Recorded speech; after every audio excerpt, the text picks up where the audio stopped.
Saya diaken di Gereja Philadelphia di Pinang Kudus. Ini agak grogi Bu. Setelah menjelaskan pemaparan Ibu tentang Mamon, saya menunggu Ibu membahas tentang Lukas pasal 16 ayat 1 sampai 9. Namun ini belum sempat muncul sebab di sini ada perbedaan menurut saya, bukan Ibu membebaskan tafsir. Jadi menurut saya tafsirnya agak berbeda. Tiap satu pertanyaan rekam kesenangan. Dari pandangan saya, kalau saya keliru mohon diluruskan. Dalam Lukas ini, berapa tadi? Lukas 16 ayat 1 sampai 9. Dalam ayat ini Lembaga Alkitab Indonesia memberikan judul perumpamaan tentang bendahara yang tidak jujur. Tetapi lewat tindakan bendahara yang tidak jujur ini di ayat 4, ia mendapat pujian dari Tuhan Yesus pada ayat yang ke-9. Nah, pertanyaan saya, apa sebenarnya yang dimaksud dari perumpamaan ini? Oke. Baik. Ya. Ini menarik. Lukas 16 ayat 1 sampai 9. Tuhan Yesus bicara mengenai bendahara yang tidak jujur. Tentu saja ini bicara mengenai mamon, mengenai uang. Dan contohnya adalah bendahara yang tidak jujur. Ceritanya ini adalah ada seorang kaya yang dimana dia itu punya pegawai yang menghambur-hamburkan kekayaan tuannya. Nah, kemudian dia tahu nih, dia adalah orang yang sudah menghamburkan kekayaan tuannya itu, dan kemudian dia harus bertanggung jawab nanti satu saat kepada sang tuan itu. Lalu apa yang dia lakukan dari uang dari tuannya itu? Nanti dia ketemu sebagai saya baca dulu ya. Dia kalau disuruh balikin dari uang yang sudah dia hamburkan, tentu saja dia nggak bisa mengembalikan. Maka kemudian dia berpikir, dia bersiasat, dia kemudian baik-baikin orang lain. Ya. Orang lain misalnya, ada orang yang berhutang pada tuannya, jadi bukan berhutang pada dia, utang kepada tuannya. Misalnya hutang 100 tempayan, maka kemudian dia kasih haircut. Apa itu haircut? Ada yang belajar, ada yang bekerja di bank, haircut. Misalnya dia utang 1 miliar, tiba-tiba ada haircut naik, dia nggak mampu membayar utang 1 miliar itu kan, maka kemudian dikasih haircut. Asal kamu bisa membayar 600 juta aja boleh deh. Nah itu artinya dapat haircut. Dia ngasih haircut. Si bendahara yang jahat ini ngasih haircut. Utangmu berapa? 100 di korting.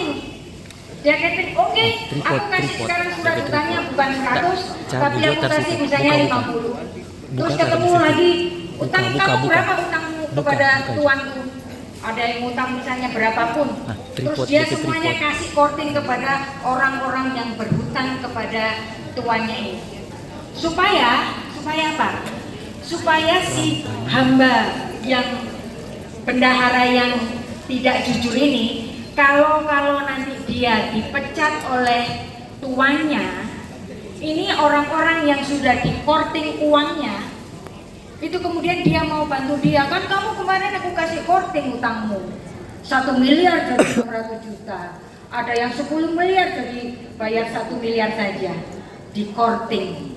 Tapi herannya si tuan ini nggak marah pada si bendahara yang tidak jujur. Dia kan nggak jujur. Mau utang 1 miliar kok ditulis 600 juta, utang 100 juta ditulis 10 juta saja. Dia nggak jujur, tapi tuannya nggak marah. Apa maksudnya ini? Ini adalah bicara mengenai harta Tuhan yang tidak ternilai. Kita semua mendapatkan berkat dari Tuhan dan kita menghambur-hamburkan itu.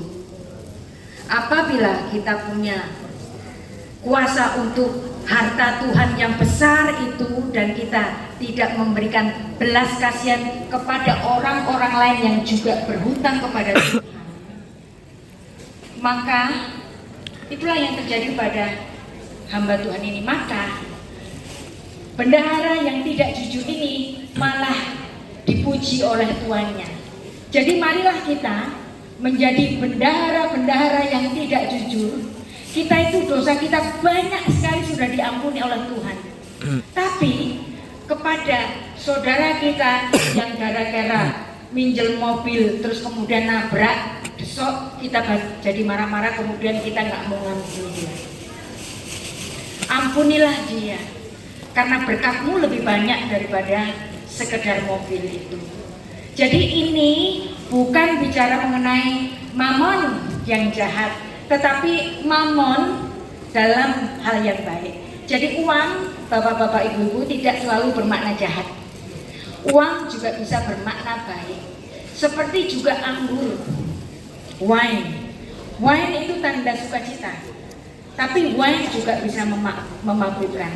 Uang itu juga bisa jadi berkat, tapi juga bisa memabukkan.